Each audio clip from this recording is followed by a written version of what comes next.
Best Picture is presented to... And the Oscar goes to... And the Oscar goes to... And the Oscar goes to... And the Oscar goes to... And the Oscar goes... And the Oscar goes... And the Oscar goes to... The Oscar goes to... The Oscar goes to... And the Oscar goes to... The Oscar goes to... And the Oscar goes to... And the Oscar goes to... And the Oscar goes to... Slumdog Millionaire... The American Impact... Platoon... Friedman... Carrie to Car... Driving Miss Daisy... Forrest Gump... Carefully Paradise... Big G... Amadeus... John... Van Merle... Bring... American Beauty... The Apartment in the Heat of the Night, Midnight Cowboy... $1 Million Oliver... My Fair Lady... Flying through over the moon... Friedman... Ordinary People... Shakespeare in Love... The English Patient... Lawrence of Arabia... West Side Story... Martin... No Country for Old Men... You're supposed to say and the Oscar goes to... And the winner is... The winner is... The winner is... The winner is... The winner is... The winner is... And the winner is... The winner is... The winner is... And the winner is... Chicago!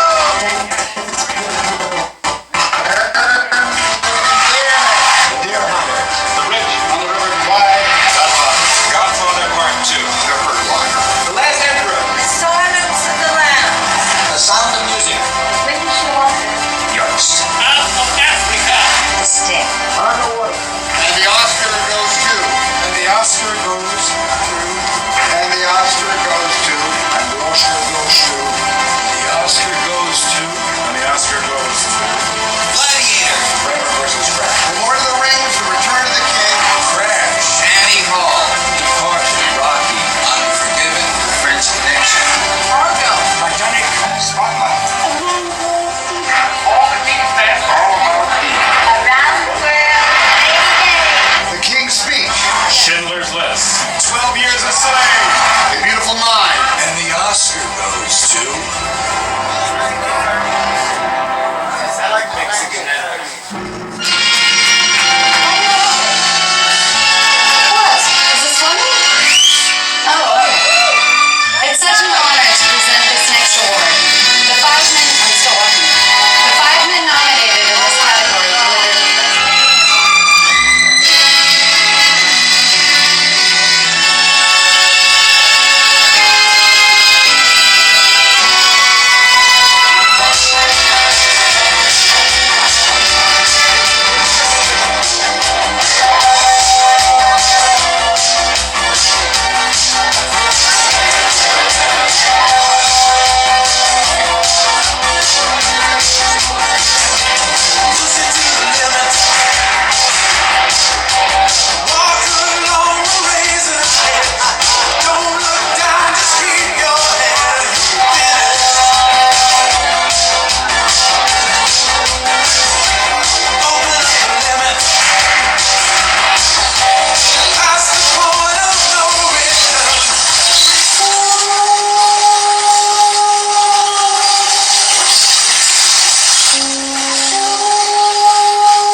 The parrot.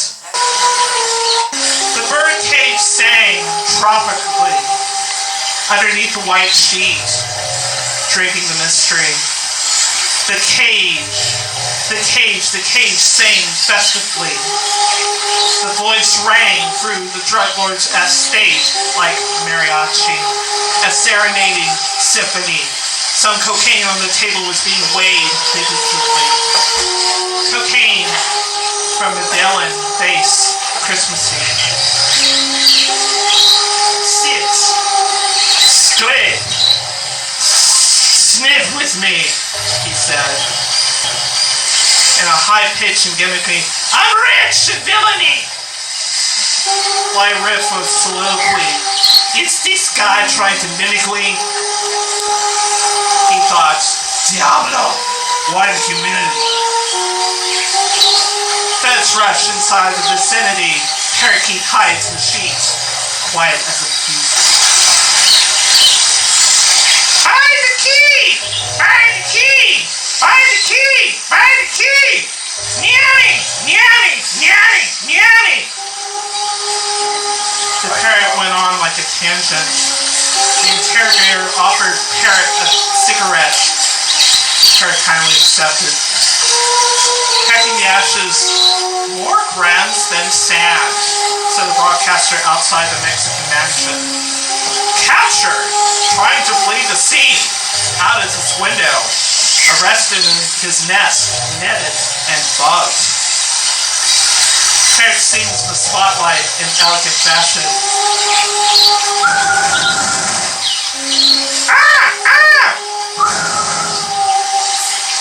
Mesmerizing detectives with badges, feathers elaborate. They will not begin questioning him until he's done singing, belting his bag. Hey, look at this! Songwood! He's a regular Jackson!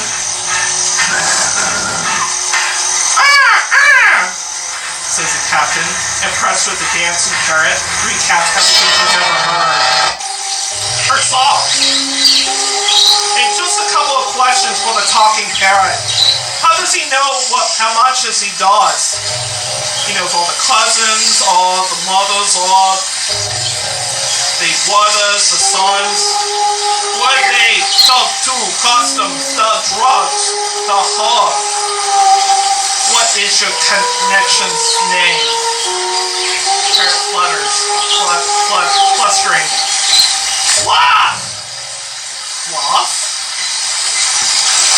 He stretched his feathers, colorfully bunched. Something is up. The drug leg has been giving different answers. He claimed that the bird keeps him in a cage and sings to his carriage.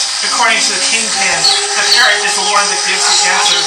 And the talking parrot says he mimics the handler. Eventually, the parrot confessed to everything. Parakeet was successful because he controlled everything to the feathered wing. And he said to me, be careful of who you pretend to be. We are what we pretend to be. Real McCoy.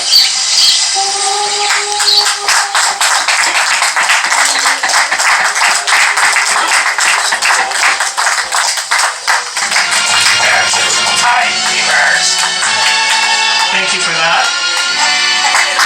And now we'll be reading The Beautiful Mind will be the incomparable Danny Schott.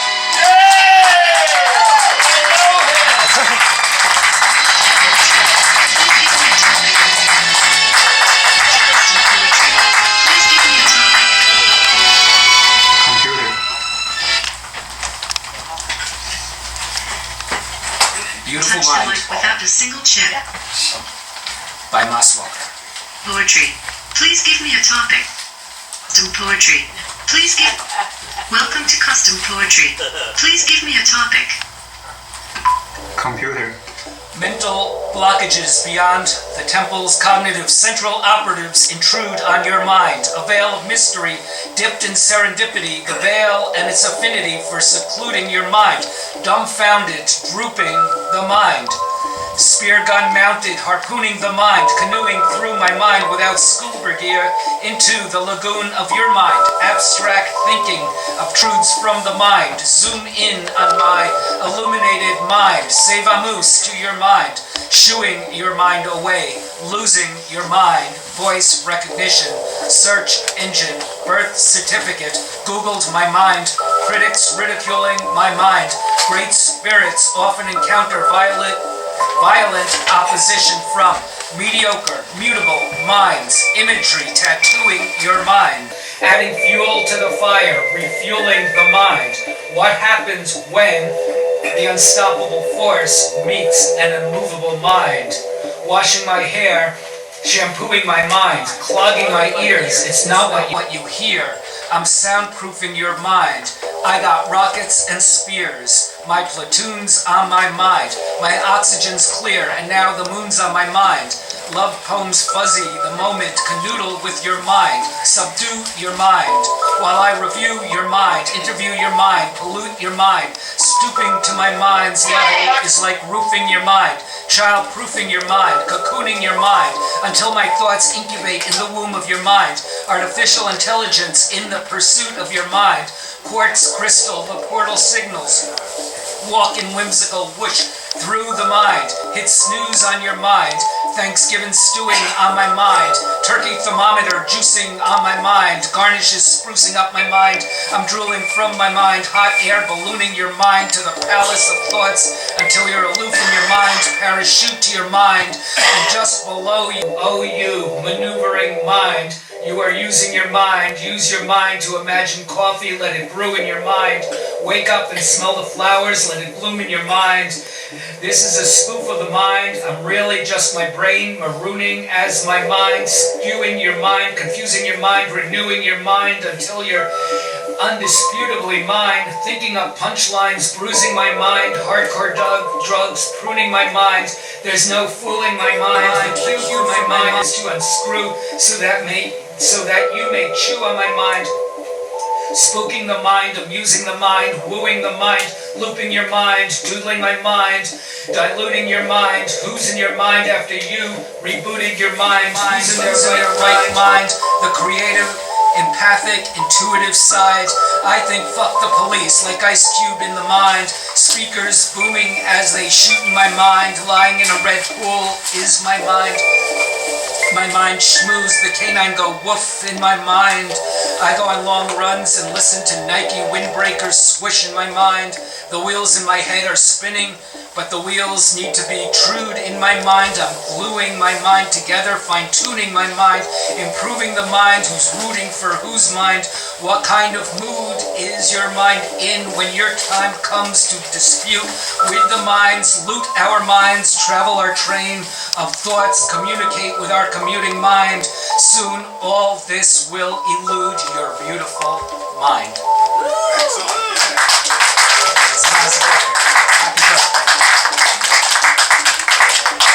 It's my pleasure to introduce Jeff Wright, who will give us justice.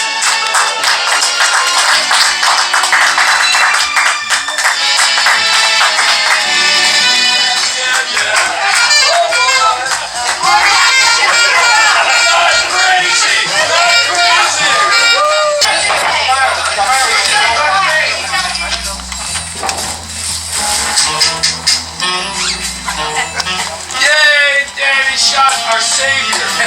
So, no Jeff out there, huh? Oh, left.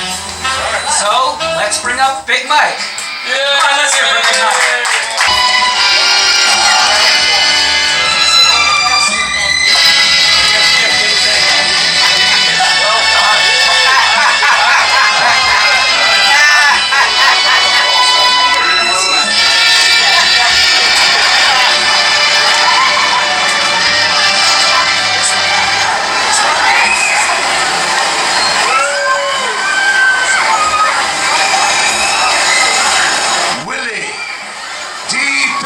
Darkness peering, long I stood there wondering, fearing. Deep into the darkness peering, long I stood there wondering, fearing. Deep into that darkness peering, long I stood there wondering, fearing. Willie, the humpback whale, dove into his pockets. What's in here? Rummaging through his summer gear like hungry bears. Just in case, there's a honey's number up in there. Sorting through his crummy pockets, bubble gummy and smeared. He was blubber and beer. Fat, pudgy, chubby motherfucker. Klutzy, musty, and weird. Your city dump. Half-ton bum with no cares, guzzling gallons of liquor, metabolizing his liver, sunk in his chair, floozies floundering around him with sun in their hair, striking conversations like busting a flare, flapping their gums at the piers and running with fear. Long-term relationships, hunting with spears, some of them speared. Watching Willie the humpback whale doing his 360 thumpingly clear. Willie the whale had a whale of a time having fun with his peers, plunging in the seabed of treasure, rusted with illustrious glare. Once Willie the humpback whale started blowing bubbles. Beware, Willie humpback ass was coming up for some air. Deep into the darkness peering, long I stood there, wondering, fearing. Deep into that darkness peering, long I stood there, wondering, fearing. Deep into the darkness, Willie comes to the surface, observant, huffing and puffing, disrupting the current. Willie must have been something. He wasn't a person, sluggish. The skirmish were luncheon when lurching. Willie the whale wasn't an urchin, humongously hung. A hermit Valery could swallow an entire mermaid whole until his stomach was bursting, until his stomach was nothing but muscles and serpents, an old tire and a broken wire. She plunged her first with he was a disturbance, but he was a wonderful person, the scum of the earth, pumping and splurging, humpback, Willie the whale, known for his illustrious service, all succumbed to his eighth wonder. His love of inserting his cum in her cervix, squirting his slush and deserting motherfucker rubber, cause Willie wasn't perfect, sperm whale. Deep into that darkness, peering, long I stood there, wondering, fearing. Deep into that darkness, peering, long I stood there, wondering, fearing. Deep into that darkness, I could dive to the depths without missing a beat. My mission was to go deep in every crack I could meet. Met this one in Coney Island. She was in a different league. My vision to be pretty and sweet. You look like you could use some sunscreen.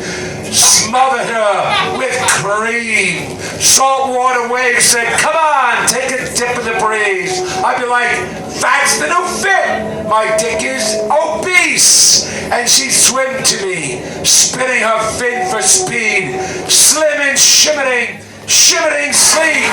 Willie the whale always had a whale of a time, splashing and splishing the beach.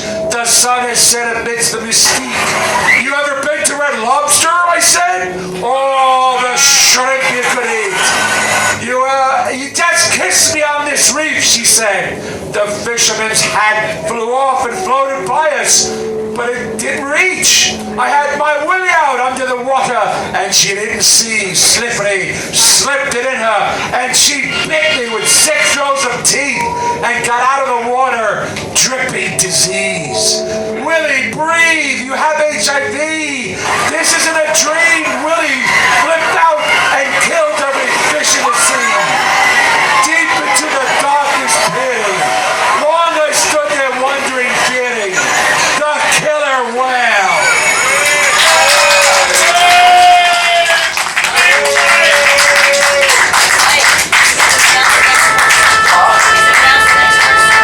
It's okay, I got it.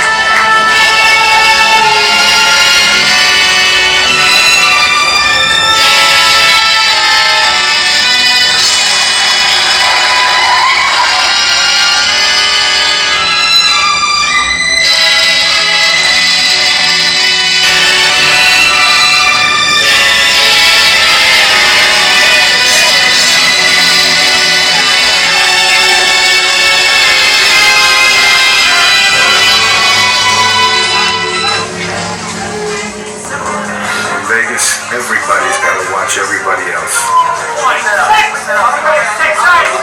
Since the players are looking to beat the casino, the dealers are watching the players. The boxmen are watching the dealers. The floormen are watching the boxmen. The pit bosses are watching the floormen. The shift bosses are watching the pit bosses. The casino manager is watching the shift bosses. I'm watching the casino manager, and the eye in the sky is watching us all.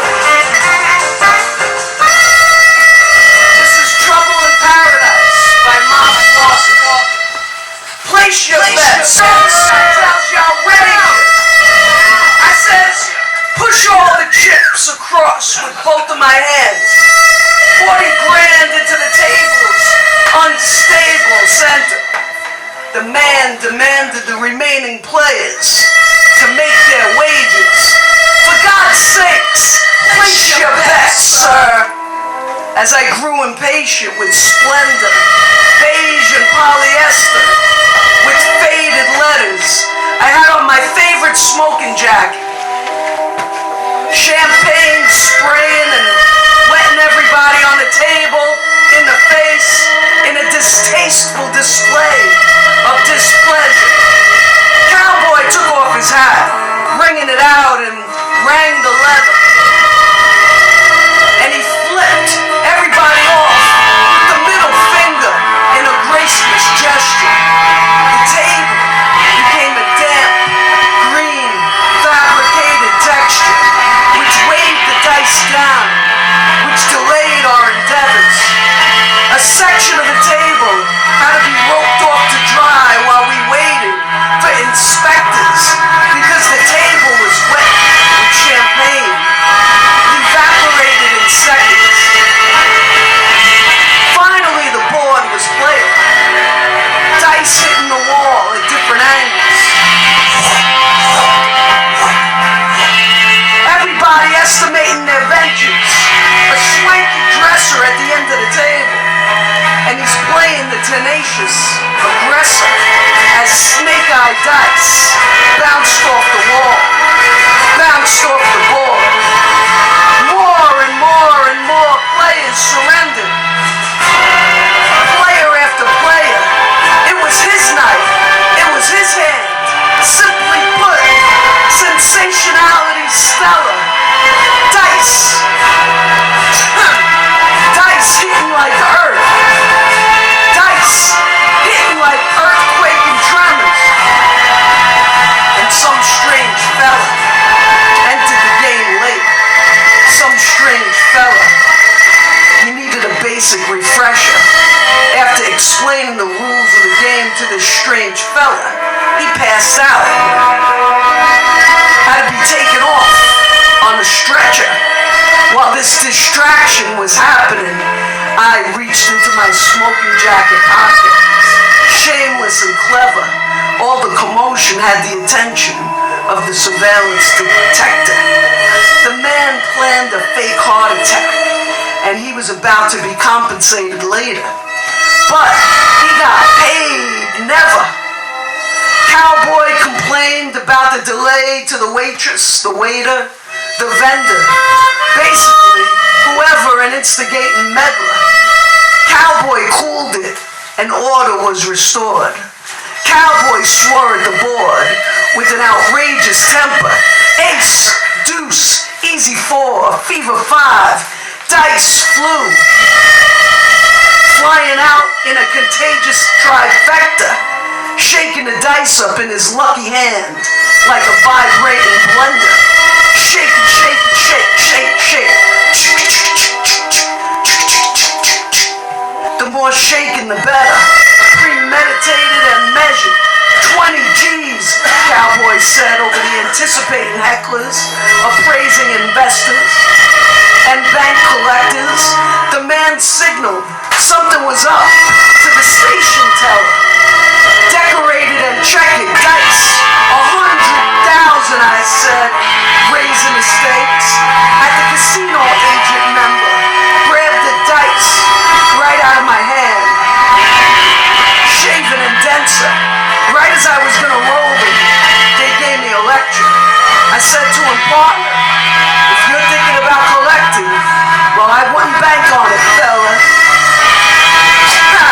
Security escorted me out of the casino building, and I was banned from Las Vegas forever.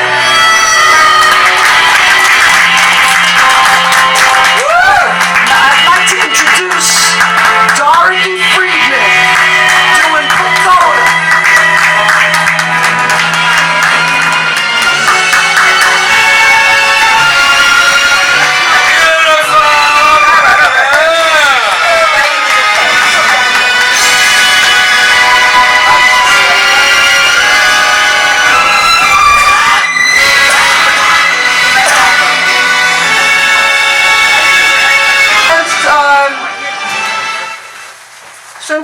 not only a celebration of Mass Walker's birthday, but also celebration, I guess, of the Academy Awards. Harriet will probably not win for Best Picture of the Year, but Harriet Tubman should win for Best Picture of the Year, and so should the actress who played Harriet Tubman. And Little Women should have been nominated for something, because Louisa May Alcott was a feminist who never married, and it's definitely worth seeing, easily as much as all the macho shit they have there. Read the fucking ball. Thank you, Steve. This story is about a 91-year-old Appalachian last handful of granola. This story is about the great guru Asana and of yoga. This story is about the Colossal in Rome from the perspective of a toga. This story is about an Italian fighter with hatred named Balboa.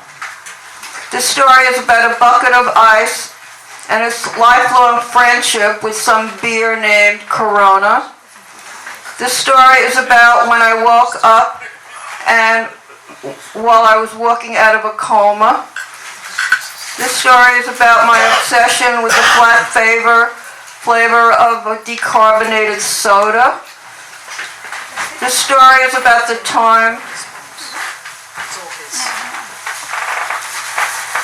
It's gone again.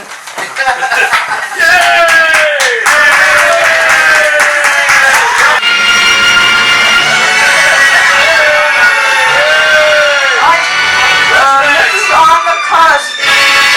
On the cusp. Written by me and not me. I am. I can't say. You can be a little more polite, motherfuckers out there.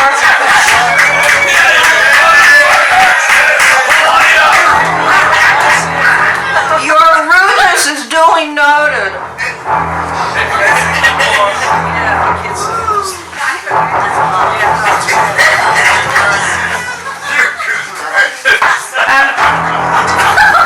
And you can stop the music for a minute too.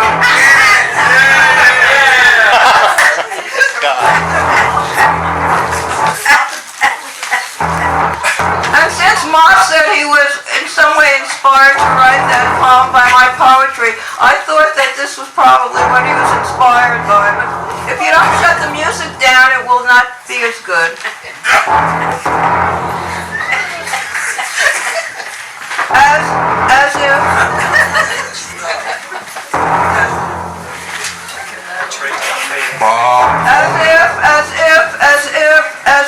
As if the children in Holman are not our children. As if the marches hadn't already happened. As if we are not echoing Vietnam and Nagasaki. As if we can escape our own brutality. As if the Israelites weren't fleeing to Jerusalem and the world wasn't coming to an end. As if medication were the answer, or mediation. Or medication, or mediation, or medication.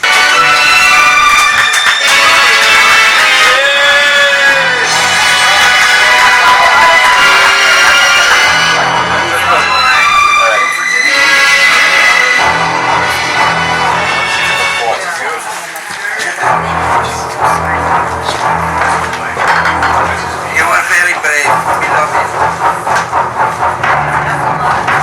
I do. Come to me.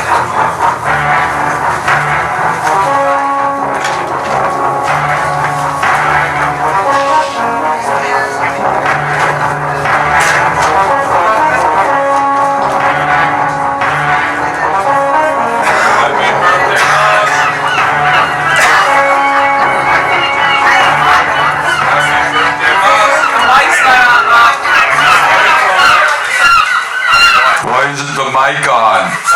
Oh, thank you. Happy birthday, Mom. Seagulls swarming. Sandra.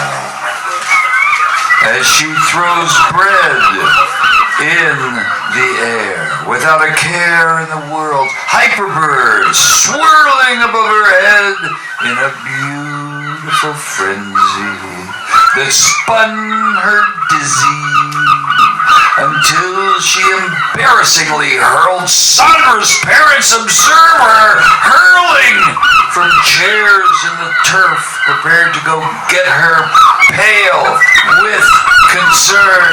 Sandra hurls bread into the mouths of the flock. She orchestrates into perilous turns. Seagull splatters are splattering her face. Gets everywhere in her curls. Mother covers the sun with her hand and stares till it burns. The waves wear and tear on the earth as tides draw closer to her feet. Sandra fearlessly whirls. The ocean is still with danger lurking beneath transparency's surge. Sandra twirls, oblivious to her parents now, blaring words, swearing a blur, a scarier surf. The mother's voice could be heard.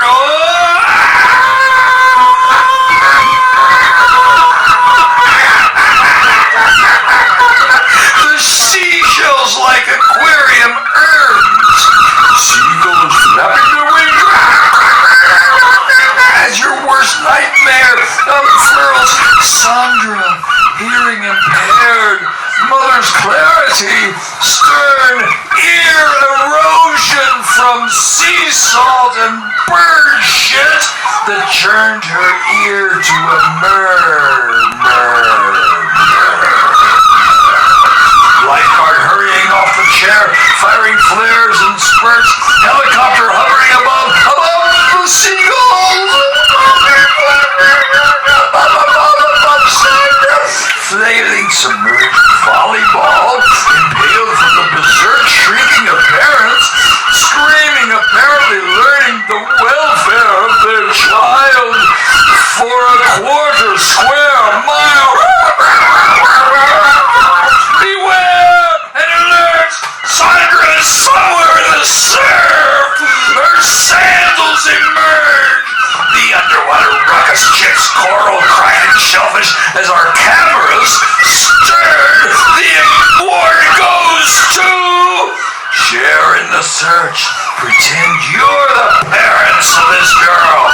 Sunburned, red glare of the world, wind knocked out of your sails, holding on to the rails of the world. Bury your head in the lair of the earth. I dare you to turn as your child's body rises. The seagulls. The seagulls hoist her from out of the watery grave. Before a school of hammers converge, the parents turn ghost white, as tan as they were. Sandra! Perl! Sandra! Perl! You deserve a prayer from the church. Where do we go when we perish and purge? Are we etched in stone? Or are we all just sand in the surf? Castles in the air. Motherfucker. And coming up next, everybody put their hands together for Austin Alexis.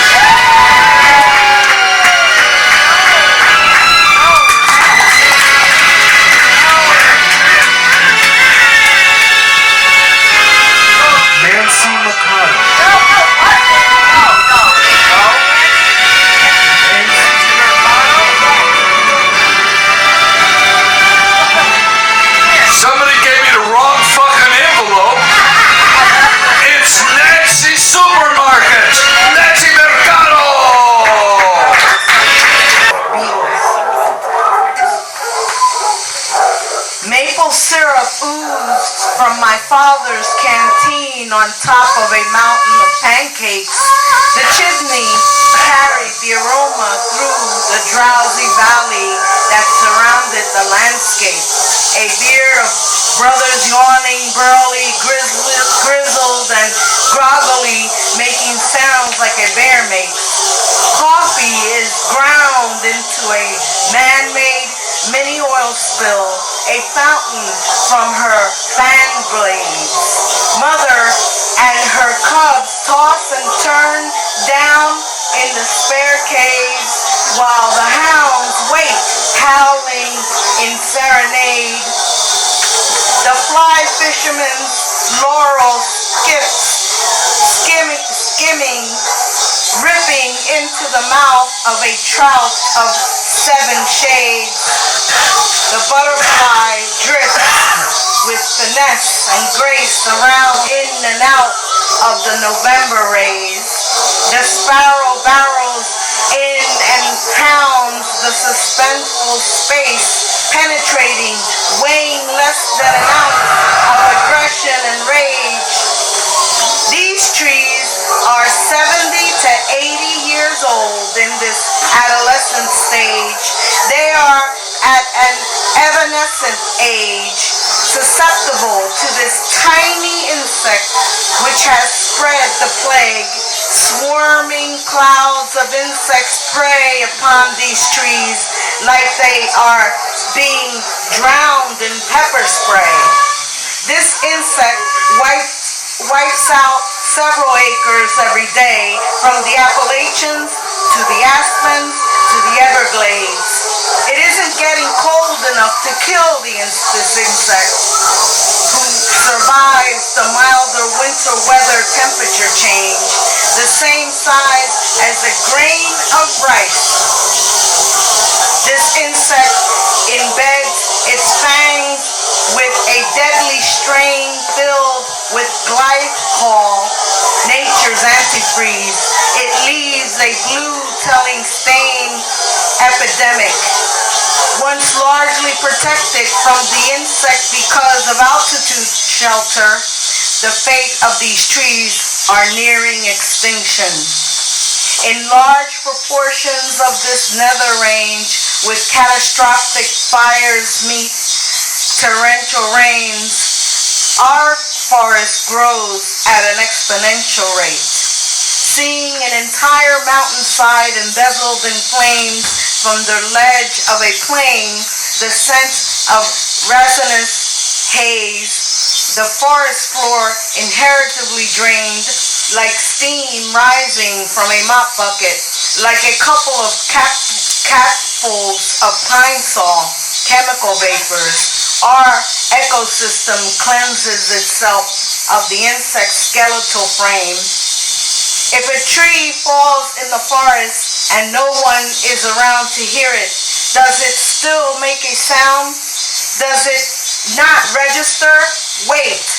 The sound of beetles, all you hear is pestilence, branches dead in your wake everywhere you step, and it breaks. The deer jumps out at you, buckling and bluffing.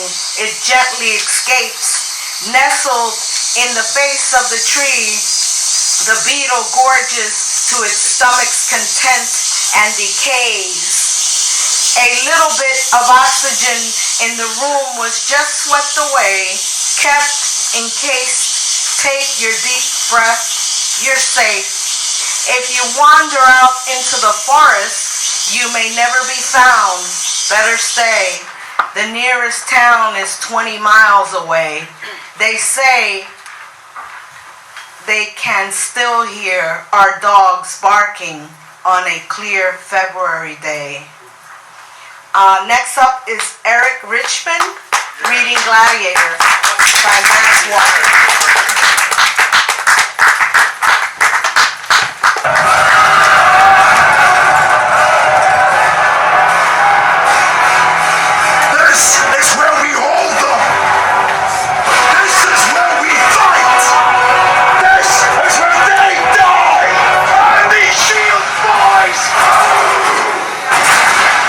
Remember this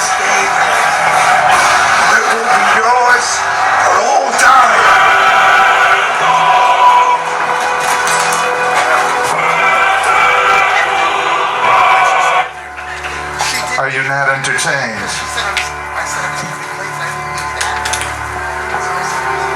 The spear spiraled with a splintering twist, curving into the clouds and whirling down with a merciless sound. Perched in the lounge, the Emperor observes this murderous crowd. Motioning to his spectators, surging, devout, golden goblet quenching the thirst from his mouth. A slave waving a leaf over the perfect crown, fanning sweat dispersed from his perked up brow. The Emperor is learning about a gladiator emerging with a certain clout, shackled in chains, worthlessly bounded to a dirt mound, furiously frowned behind the Colosseum's curtains. It's concernedly foul. The recurring growl of lions, tigers, and bears circling, unnervingly roused. Vermin scurry round. Merchants lurking in subservient gowns, slaves picking up the vibrations through the earth's diverging ground. The gladiator churned his joust into the lion that squirmed and pounced, its claws irkingly gouged, blood spurting. The crowd went berserk as the proud cat laid on the ground, hurting the howl as the gladiator hurled his joust into the tiger that purringly prowled. He purposely plowed his weapon into the side of the bear's neck, curving the sow, inventing the snout. The Emperor smirked wild from the lofty Colosseum box. He yearningly shouted into the turbulent sound. The gladiator worked the crowd still, the reverb astounded, twirling his joust as the Emperor shirkingly crouched. Slave, are you not sane? The Emperor sent out his soldiers who herded round the gladiator, converging and scowled. You worship and bow. The gladiator reverses his Persian joust, jerkingly jousting into their arming suits, lurchingly slouched, slurring with blood spurting from their bursting mouths. They gurgle and drown, blood curdling. Now the gladiator is exerted, cursing the town, who chant his name like rehearsing a vow. The Emperor, stunned by the merging, affirming vouch, unanimous, the crowding house, bursts, oust, oust. The Colosseum torches burn profound in the kerosene in which they were doused and whirled around. The thirsty crowd repeats the gladiator's name, disturbingly loud, as the Emperor looks on underneath the birds and shroud. The urging crowd urged aloud, oust, oust, as the Emperor sat through a third denouncement, impervious to the blurring slur of oust, oust, oust. The Emperor prepares himself for the worst, oust, oust. But the Emperor assertively allows the gladiator to fight another day. After a superb bout, earning clout, the Emperor still passes judgment on the gladiator with his thumb turned.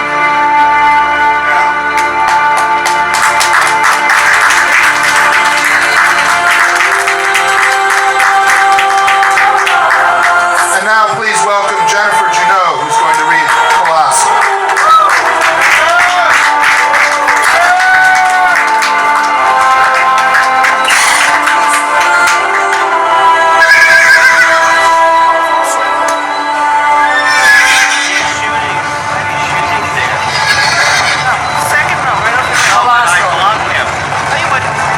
Wobbling chariot, led by an ancient horse, wheels ricketing, heart full of stone, heavy building blocks, minerals. Minerals fall off of the bricks, minerals falling apart, minerals sparkle. Hard to envision the pillars without being in the vicinity. Marvel at the architecture, the blueprint I have here is infinite. Sharp tools chiseling away until my pillar is carved into history. Carpal tunnel from hammering away until my wrist was injured. The harp tune from the appreciative gods, scintillatingly sparkles. The lazy workers have been struck down, mouths bloody, spilling. He garbled something before Master drove a stake through his head like an innocent narwhal. Would anybody else like such a fate? Pulling out the stake, swift and unartful. Speak now, workers, carrying heavy cinder blocks, continuing on wheels ricketing. Awful, the building's brains visibly partial, yet none of the workers have the grit or the heart to speak up, in fear of a greater repercussion, a decision too harmful. We found this city of bricks and left it a city of marble. And next up, we have Valery Oisteanu reading Snow White.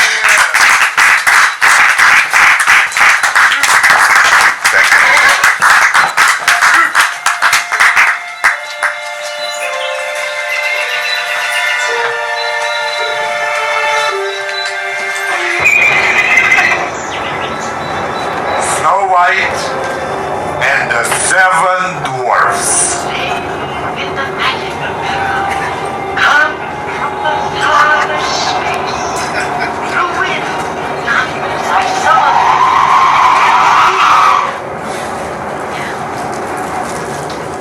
Fireflies flickering throughout the flourishing forest in glowing, embering orbs. The forest floor was torn from the gorging horns and the heavy hooves of the menacing boar. The prince scans through the foliage, yellowish, bronze, scarlet reds, magenta, and fall. It dismounts his overprotective horse and steps onto the moss, exhaling fog for breath like a silhouette of exhaust.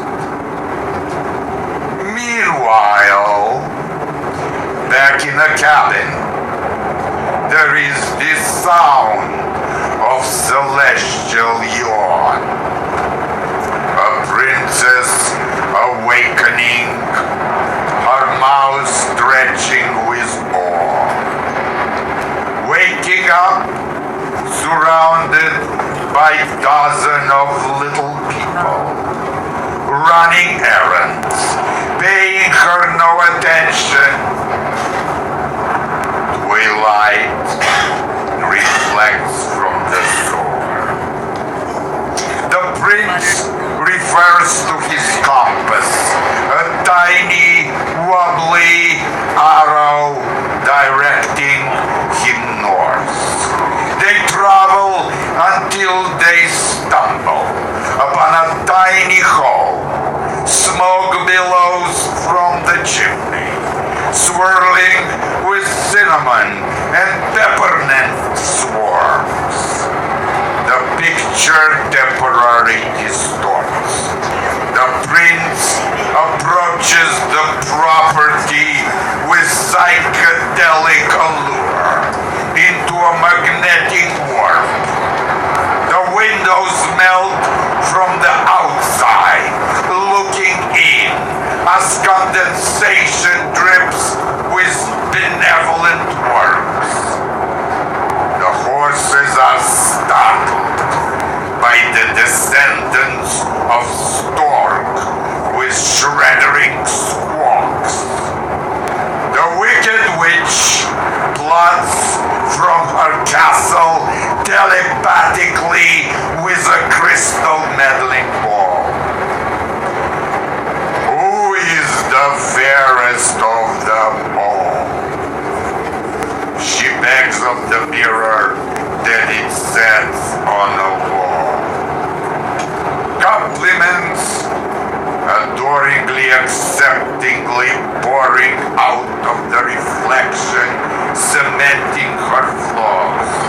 Sneezy, sleepy, happy, helping the poor princess out of her gown into a dress of velour. Sneezy, because his sneeze was so powerful, it obtained a God bless from the Lord. Sleepy got his name because he slept so deeply he would keep the whole forest awake with his sedative snore. Happy was always pleasant, of course. His kindness was of the likeness infectious, affectionate. Then there were four, looking out of their windows, which were now drenched in an unsuspected storm. Torrential, the lasso catching the horse. The prince belting out, "Halt!" and he ties them to an elm in a horde. The prince is subjected to scorn. The wicked queen assembles a squad of venomous frogs, speckled with warts.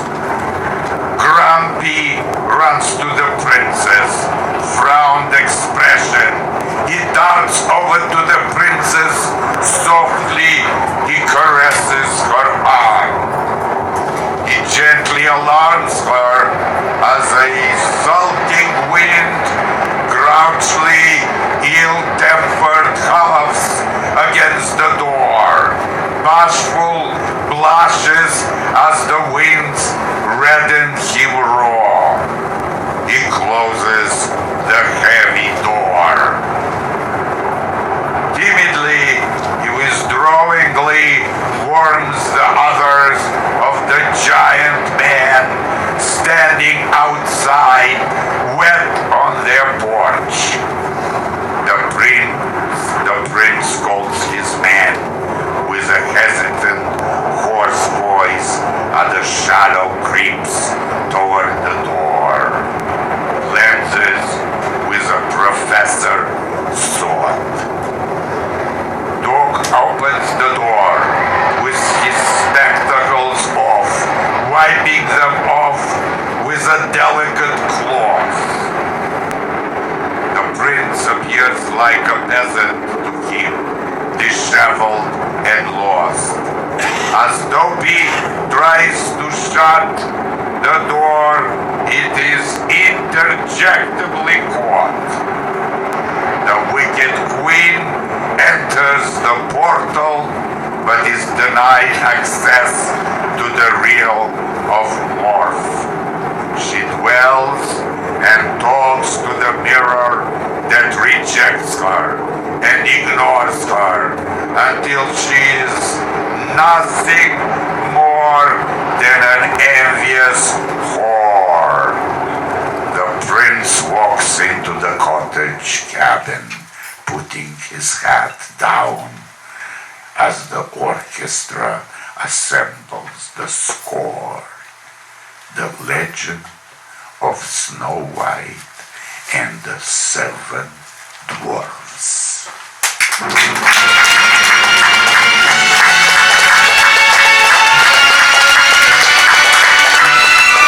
And next is Evie Ivy with Fertility.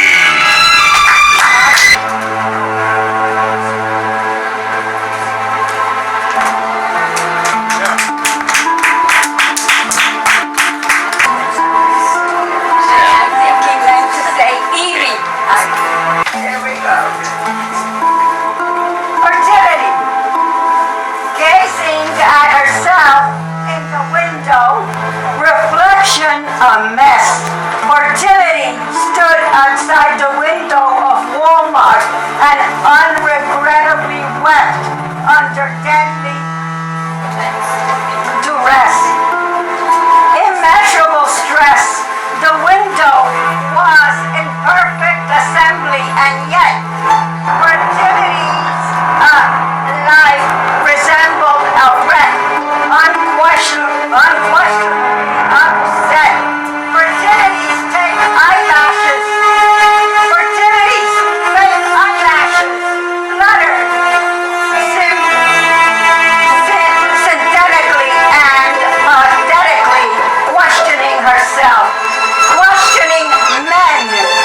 energetically met. Fertility, looking at a Walmart window at her nose job, at her nose botched and bended, correct silicone lips, heavy and pressed, mouthing the words, Victor's, Frank's, Terry's, Jeffrey's, Wesley's, Ben's, February expectancy, the density of her breast leaning forward. She read in the red and fainted. Fertility falling down on her silicone ass. Injection of fat from the depth of her leg.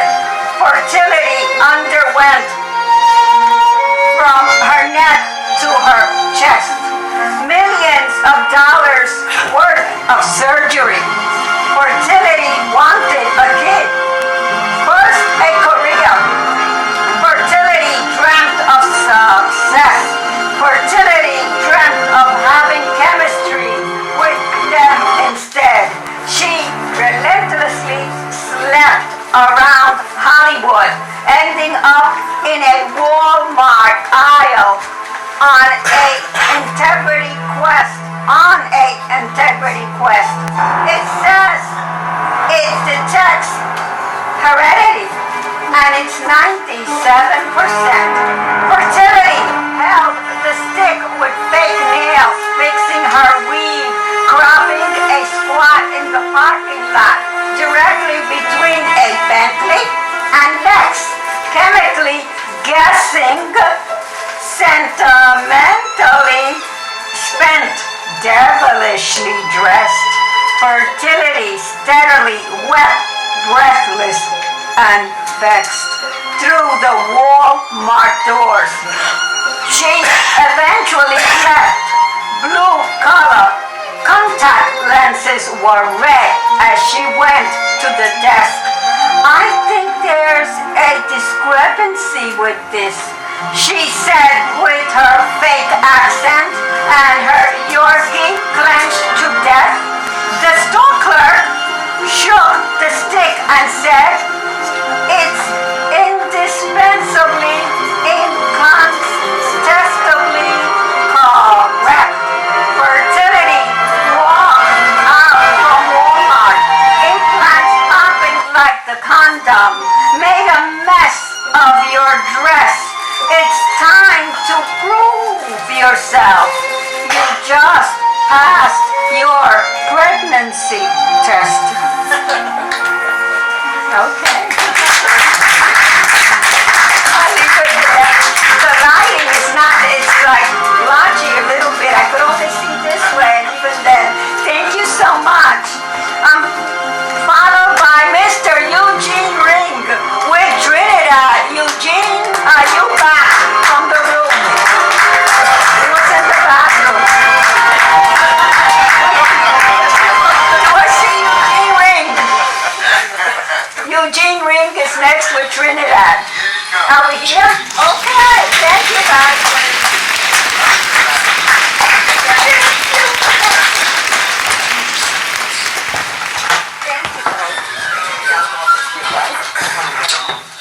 That's Jane, the recipe book she mentioned. He just clicks the TV button and then Oh, yeah. on the end screen. Gosh. Okay. Trinidad. To me, you're simply Dad. I miss my dad. Candles on that cake in front of you. Blow out each and every single one of them. All 60, Dad. Make a wish. I wish. I wish. I wish Dad wasn't one of 60,000 on a waiting list for a kidney transplant. Kids'll be kids, Dad said. kids teasing me at school. Why is my hair so frizzy, Dad? Don't get pissed, Dad. Why do you always get into a tizzy, Dad? Picture Dad. You're 10 years old, sitting on his lap, taking a sip of liquor with your tipsy dad. Macallans and Glenfiddich's. We know our whiskey, Dad. I want it to be big, like my silly dad. Blow out those candles now. Or, are you still too busy, Dad? Piggyback ride across the room. This little piggy had family gatherings for one last photo in front of the chimney stack. Get in, Dad. We miss our dad. We miss our dad. Had to write this quickly, Dad. Diss my dad. I'll kick your ass. Teary eyes. We miss our dad. You just got to try this chili, Dad. You were always shitty, Dad. But we want you to know you were not a shitty dad. We're singing happy birthday now. Your granddaughter dancing inside. She's doing your shimmy, Dad. Dad, feel the kicking? Dad got a kick out of that. Don't say you didn't, Dad. Kissing, Dad. We wonder who is in the will for Dad. Dad, you are dying. Dad, close your eyes. We'll miss our dad. The window a crack. It's windy, Dad.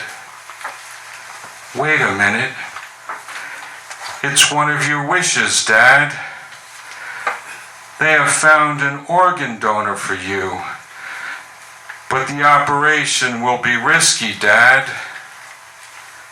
So where is my kidney coming from? Tobago, San Fernando, Trinidad. Last Walker. Thank you. And next up will be Mitch Corber reading Chung versus Chung.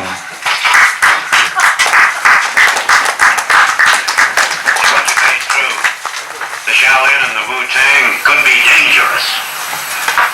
Yes, my lord. We saw them practicing with each other. Their kung fu is first class. Shaolin shadow boxing and the Wu-Tang saw style. If only...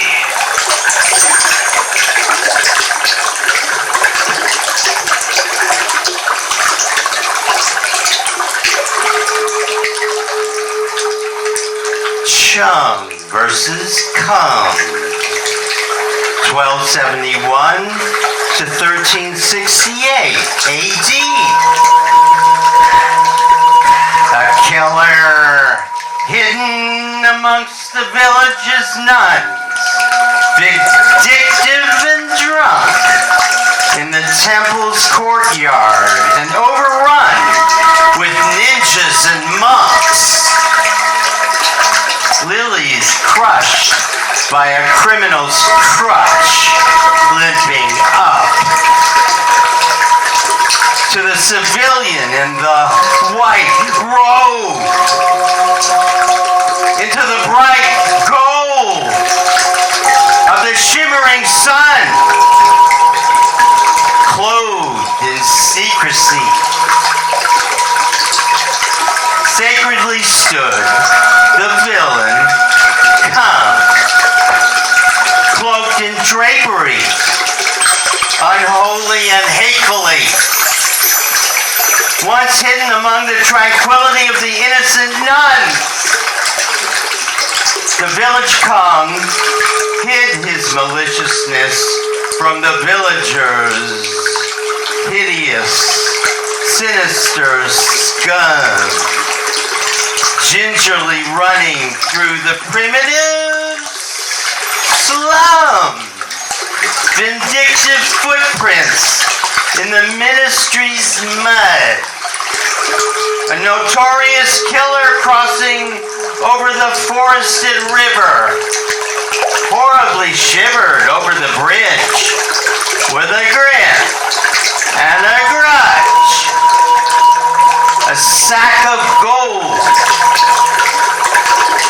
had been thrown at the toes, unraveling for a hit against the princely beloved. A young man named Chung, a prominent figure, a fisherman's son, and the queen of an empire.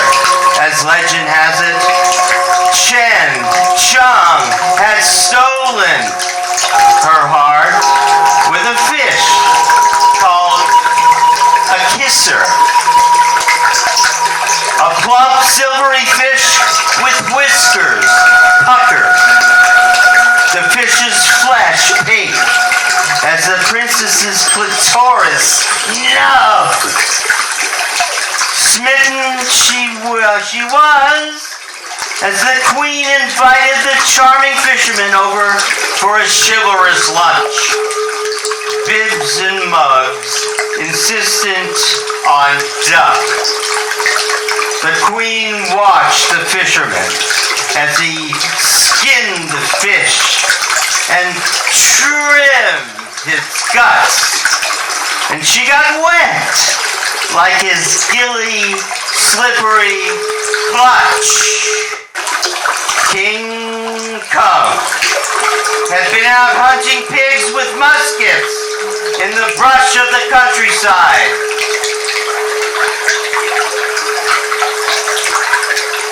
Itching for blood. His trigger finger blistered and numb, like his dick prickly and glum. Impotent stug. His queen hadn't been fucked since they begun their reign over millions. And she was dripping for some. Chung took a whiff of the mountainous air, crisp with the scent of the richest of cunt. His quick wit and swift tongue opened her up to his frivolous fun. King Kong's queen blushed a crimson blush as the fisherman brushed the hair out of her eyelids. Slits of love. Her eyes dimmed and spun from every promiscuous thrust, twitching from his forbidden touch. She submitted and clung to the fisherman, who made love like rocking a boat, flipping her up until she flickered and shuddered, and told the fisherman what he'd done was unforgivable. His coin plunged into her wishing well and sunk to the bottom with a fitting plump. The fisherman jumped out of the window just as King Kong came pounding on the door like militant drums. The door unhinged with his thuds and swung open as the whole room squished and stung as he sniffed it up into his committed lungs. Heart ripped from it. The king's purple heart of war smashed like squishing a a plum. As Chung slipped into the riverbed's mist with his pole line whipping and flung, it would tear apart the tongues and split up the kingdom. Like the lips of a, 9 months later, a baby boy would drift down the river and be fished out by the fisherman Chung, who raised the boy as his own, teaching him stuff, how to fish, how to fight without fisticuffs.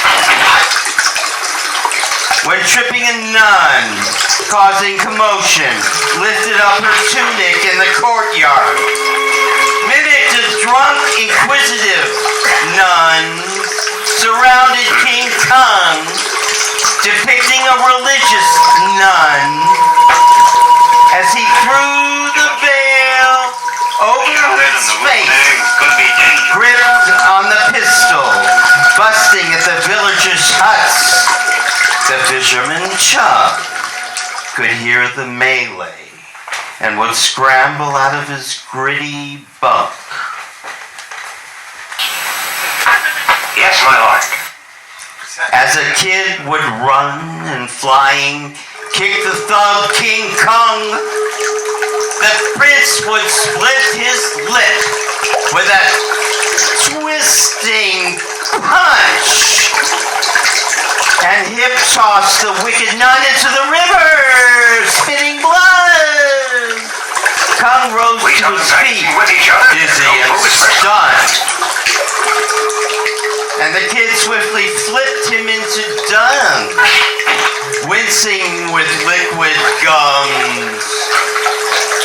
Kong rose again and saw the fisherman Chung. We saw him practicing. His broken wrist reached into his bloody robe.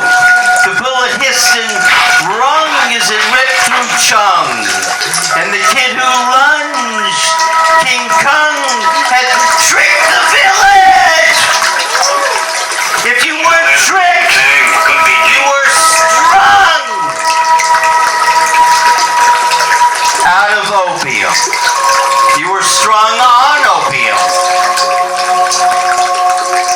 When the rhythm of bullets riddled the villages, ridding it of King Kong. Never forget the day. The fisherman Chung had his queen giddily sprung, deeply afflicted, in stitches and splints, and a crutch distance and shunned. Revenge is a dish best served cold. As a dinner for one, those who live by the sword get shot by those who live by the gun. A game of chess. It's like a sword match. Zev Torres, Seneca. You must think first, right?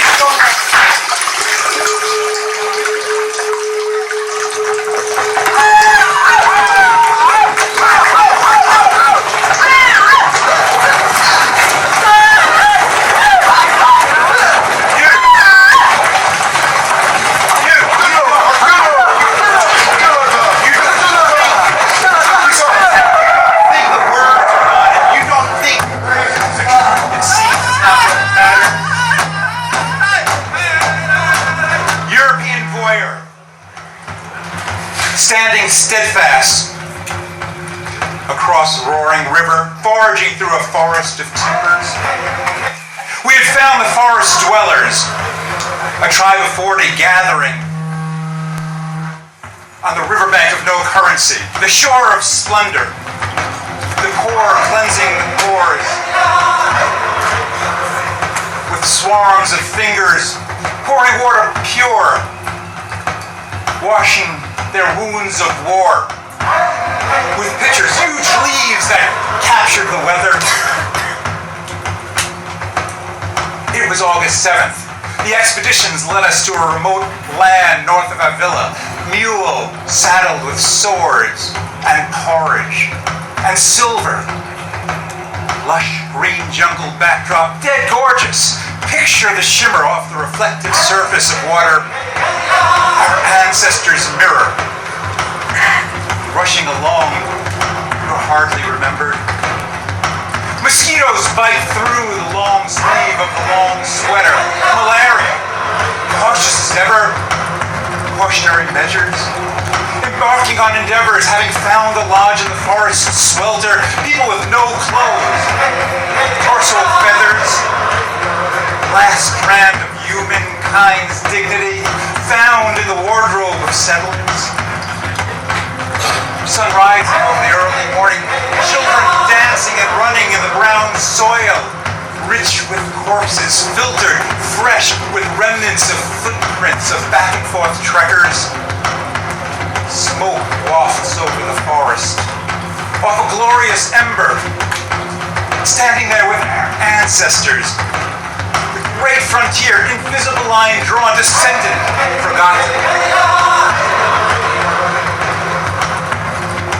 Plane flying overhead like large birds born with engines. According to legend, I am one of the last of the forest dwellers. Isolated, escaping both benefit and burden. You still haven't saw us yet. Still busy with your morning agenda. Our guide tells us, do not shout towards the Seneca. It is important not to disturb the fourth world. Time warping. Visitors touring through dementia. Tobacco drifted across the river. Sun beaming off a liquor flask, and it dawned a dilemma. Natives gathered and explored the perimeter. Awesome adventure. Now, breath, shortness, gorilla, white hand waving with reassurance, and quivered. A Native American loaded his bow, sent it soaring for Seneca. Return fire! Shook down to the core. To your center.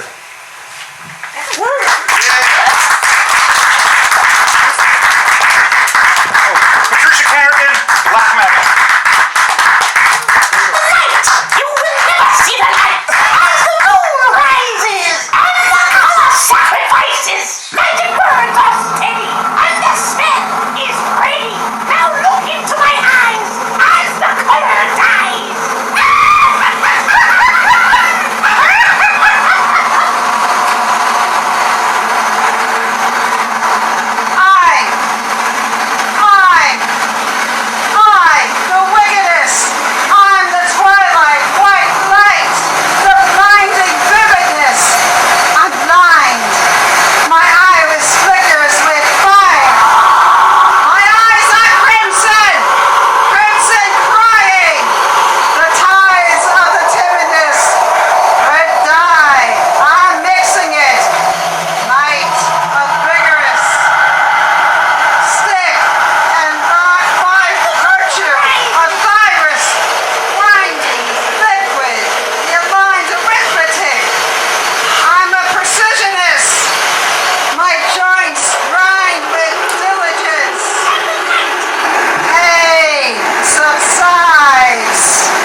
down, neck-tied, twig limb, whining, twisting, yelling spells, women hiding in partition.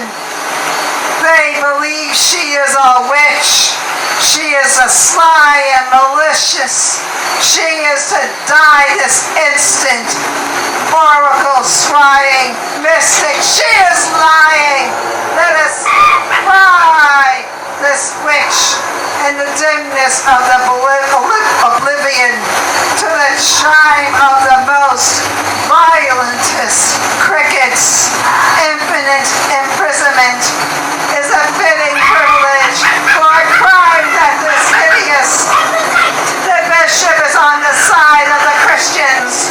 The witches were of the whimsical and wicked. The black magic exited, forbidden like superstition. It is living in the children of the voodoo religion. Cringe and witness crucifixion. Listen to the fire crackle, execution of visions. Straight through the dark forest. Putridness written, women withering, blue submission. The people watched her body, contorting, moving vicariously, moving rhythmically. The conviction of her neck jerking, misery, cruelty, scrutiny, witchery, pixie golden glittered.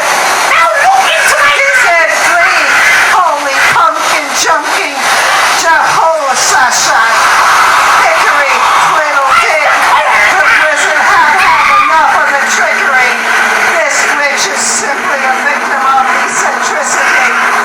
Her children stand stiff like broom bristles. Sweeping wizard, waving his wand with infusion and magic. White beard frozen, truly wintry. Dark horse rode through in chivalry. The witch hung, twined to a willow tree. I give you the gift of peace. In return, set the wicked free. You agreed, and the wizard turned the rope into ribaldry.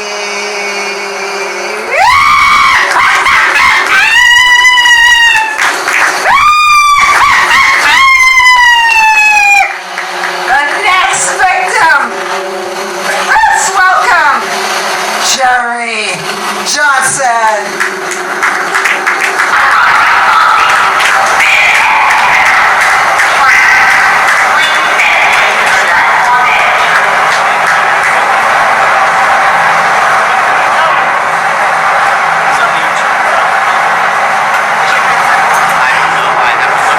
Hello, can everybody hear me?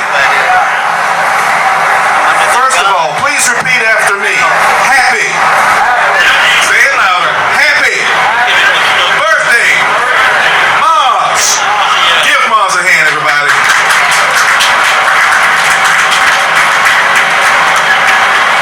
Train. I'm writing to you from a moving platform in a Manhattan-packed car. The Monday afternoon rush is a mad swarm. Red rats crawling over the tracks and into the cracked walls, standing clear of the closing back door. Trying to get on as the next song gets on and the tracks. Danger, music blasting from a stranger, communing with scrap hangers. Who is that? I can't make it out quite just yet. Sounds like a tribe called Quest. Parrot teaching the alphabets to her youngest kids, ages 4, 5, and 6. Grandmom's sitting next to an ex-con with priors and priority seating. Why are they leaning on each other? Aren't you leaving? The iron horse flies by the skyline of society's hierarchy, region before boring into the burrows, into its grime and its grease, and intertwining medians, electrifying, gratified city, separated by the fair height like a swipe in a precinct. You're riding between the cars, grinding and screeching, winding, policemen, po-po in motion. The homeless are going from car to car, coatless and hopeless, soulless and soulless. I hope my condolence is a solace. Heart open like a token. The doors open, closing. The local rolling in with people holding on to the pole with claustrophobic closeness, corrosive explosives. See something, say something, the bold heroics. An unknown hobo locomotives, charcoal smoking, tar, tone, steam, departing car. Don't leave. Stow teens getting derailed by a virgin in her cargo jeans. Brake slam, cord pull, falling flat on my face, and we all laugh in coach class, exhaling grass from miles through smokestacks. Railroad tracks, hard hats, clickety-clack of the heavy hand, unlimited passes, missing all the signals and crashing into the levee wall. Bullet train in cruise control, goods wagon, hitchhiker, freight train, changing, chugging across American acres, lumping and jumping turnstiles, fare evaders, conductors' booths, cranking the lever forward. Thomas the Tank Engine and friends, all aboard the express, Metropolitan, Brooklyn to the Bronx, Gowanus to Pelham Parkway, Tremont to Canarsie, Hollis, Queens to Harlem, Washington Heights to Battery Park, Tompkinsville to Arthur Kill, swipe me on for $1. Behind the Metro card and sitting down on the yellow-orange seat, looking out the window at New York and its New Yorkers on these New York streets. Ladies and gentlemen, the next train is arriving on the Manhattan bound. If you see a suspicious package, passengers sitting and standing, shifting their balance on the Rapid City Transit. Transferring now, showtime dancing, wow. Hat on the ground, acrobatic, backflipping, kicking the hat up and passing it around. Crackhead panhandlers handed out on the uptown and downtown, cup rattling sound. Kids selling candy on that route to raise money for uniforms, for basketball teams on the Manhattan bound. Inaudible traffic announcement. A man has announced to a packed crowd. Traveling out of the tunnel. Traveling out of the tunnel and back into the ground. He only has a bag of brown M&Ms and Welch's fruit snacks rattling around. On the train, next stop Delancey, platform static is loud. Hands wrapped around a metal pole, getting a hold of yourself. The car swerves and your legs go with Metro's momentum, steady electrical flow, mosaic ceramic background with a map of the town, interactive with up to the minute data. Subway cars are silver metallic. The vending machine isn't accepting your bill if it isn't flattened. Open instrument case with money littered and scattered. Ambitious jazz men, their sound of symphony coming in brilliantly as millions pass by. In a New York minute, this is your ticket. Take a trip. Put your bags in the overhead compartment of the gypsy cabin, staring into vintage blackness, friction flashes, drip of the brackish water forming a river, trickling the tracks. New York City rats scampering into their habitat, whiskers,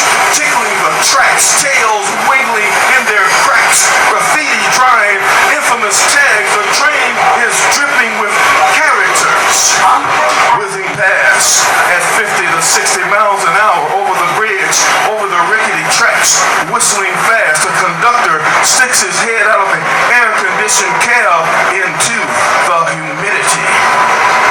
Sticky and drab, icky draft, sizzling tracks, closing the window, the signal, the switching of tracks, the silver metallic subway car doors open to all different ethnicities, colorful, interactive map, the 8th Avenue A, C, and E, vivid blue. Blue like winter, storms blasting on the platform, fingers in mittens, zippered in jackets, the bright orange F train, the B, D, and M line, orange like the Mets and the Knicks. Kids still selling candy to put up that basket. Sunflower yellow R, Q, and N and W to the apple green 4, 5, and 6. The city streets are sitting in traffic. The buses are congested, backed up, bumper to bumper. Pedestrians slipping in passes, getting into taxis. The subway platform slid into action. Tomato red 1, 2, 3 to the raspberry 7, going into the middle of Manhattan on a train to New York. Chasing the train so far you can't remember if you're lost or where to start. You run until your engine falls apart, unhinging the car, running into Grand Central, getting lost in the angelic art. Disembark on an A train thought.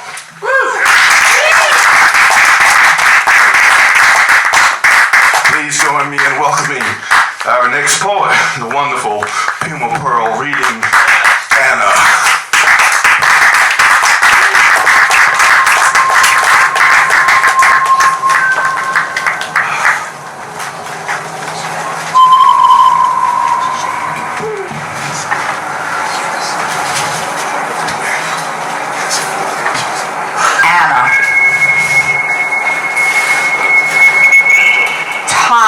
Anna Pretty wasn't the type to sing the blues, but he was always in tune with her, even when they weren't always in a groove. Yo, Angel, it seems you're missing a scar from where your wings were removed. He could be pretty smooth when he wasn't being a dick to you, because if she wasn't in the mood, he doesn't care if she's willing. On the sofa bed, watching Married with Children, Tommy is cautious and ready, listening out for it happened again, officer, over the talking of Peggy. But she'd never call Freddie or ever speak to the Jakes. Tommy just finished beating a case. She knew both how to keep him at bay, because if he's in his place and isn't leaving her shook, Tommy isn't leaving and books. And she wouldn't need to deceive him like, police, I caught the crook.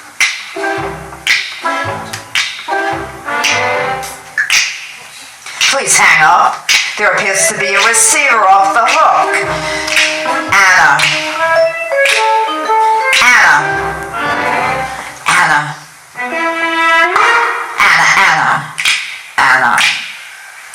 Anna would always flirt and search through the school week until Tommy circled yes on the loose leaf.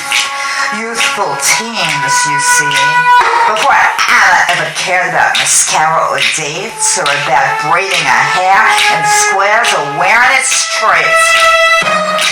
Their conversations weren't like, baby, baby, baby, babe. More like, meet me by the flagpole and then you'll carry my tray. He would vary from day to day. Cause they got tall, the word got thrown around like a dodgeball. Hopscotch, chalk on the hot asphalts. She always traced to my heart with the words, I love you, Tommy, faded. Rain, erasing the park. Before the raids and the narc, before selling drugs, before the felonies, before the settlements, before the dwelling in the cuts.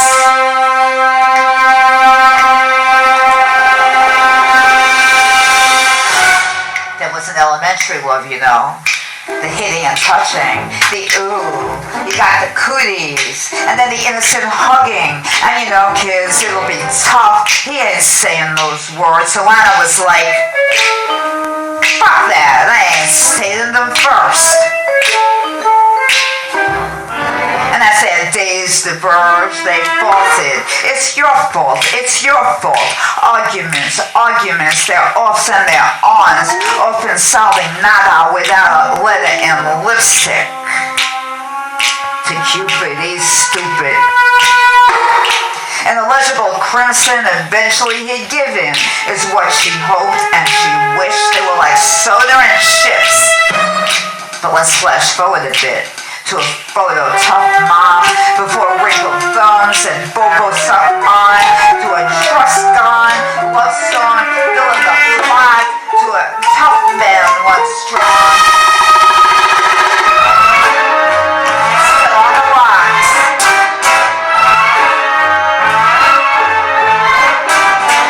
And Tommy met his fair share of women, but only and always stumbled for one, to the mother of his son. And nobody could calm the street in him like she did, or get loud when the volume needed it like she did. If only Tommy could express his love to Anna in some keen verbs. He had the eye of a tiger, she had the glance of a dream bird, and all they ever wanted was to get married. A man and a sweet girl.